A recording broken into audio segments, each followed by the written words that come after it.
বারবার স্ক্যাবিসে আক্রান্ত রোগীদের চেম্বারে আমি কিভাবে চিকিৎসা দিই। প্রথমেই আমি ওনাদের জিজ্ঞেস করি যে আপনাদের যে চিকিৎসা দেওয়া হয়েছিল এই চিকিৎসা দেওয়ার পর কি আপনারা সুস্থ হয়েছিলেন? ওনারা মোটামুটি সবাই বলেন আলহামদুলিল্লাহ আমরা সবাই সুস্থ হয়েছিলাম। কিন্তু পরবর্তীতে 1 থেকে 1.5 মাস পর আবার আমরা এই রোগ দ্বারা আক্রান্ত হই।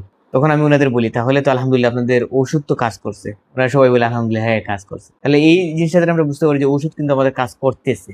কিন্তু কেন আবার এই রোগটা আবার ফিরে আসে? এই বিষয় নিয়ে আমি উনাদের যদি ইতিহাস জানতে চাই বা হিস্ট্রি যদি নেই, তাহলে উনাদের দেখা যায় যে হয়তোবা উনারা পরিবারের সবাই একসাথে চিকিৎসা গ্রহণ করেন নাই, বা খাওয়ার ওষুধ ঠিকঠাক মতো খাননি, বা ওই যে কাপড় চোপড় সঠিকভাবে ধোয়া হয় নাই, বা নিয়মগুলো আর কি সঠিকভাবে মানা হয় নাই। এই কারণে আসলে এই রোগটা ফিরে আসে। তারা বারবার স্কেবিস আক্রান্ত রোগীরা যখন আমার চেম্বারে আসে, আমি উনাদের বলে দিই যে আপনারা যে আজকে আসছেন আমি আপনাদের ঔষধ তো অবশ্যই দিব, কিন্তু আমি যে কথাগুলো বলবো এটা কিন্তু আরো বেশি গুরুত্বপূর্ণ। এগুলো আপনাদের ভালোভাবে শুনতে হবে। প্রথমে আমি বলে দিই যে এই আমি ক্রিম বা লোশনটা দিই, এটা কিন্তু আপনার যে আক্রান্ত উনি তো লাগাবেন, সাথে ওনার পরিবারের সবাইকে লাগাতে হবে। উনার রোগ থাকুক বা না থাকুক, চুলকানো থাকুক বা না থাকুক, এটা কোনো ব্যাপার না। তাছাড়া শুধু পরিবার না, পরিবারের আশেপাশে যেমন আপনার প্রতিবেশী, আত্মীয় স্বজন যাদের সাথে সবসময় আপনাদের চলাফেরা আছে, উনাদের যদি কারো থেকে থাকে উনাদেরও চিকিৎসা গ্রহণ করতে হবে। তাছাড়া বাচ্চারা যাদের সাথে খেলাধুলা করে, আপনার বাচ্চা যদি স্কুল বা মাদ্রাসায় পড়ে, মাদ্রাসা অন্য বাচ্চাদের, স্কুল বা মাদ্রাসার অন্য বাচ্চাদের চিকিৎসা গ্রহণ করতে হবে। যদি উনারা যদি সঠিকভাবে চিকিৎসা গ্রহণ না করেন, এইটাও আমি বলে দিই আপনারা 1.5 থেকে 2 মাস পরে আবার আমার চেম্বারে বা অন্য কোনো ডক্টরের চেম্বারে যাবেন।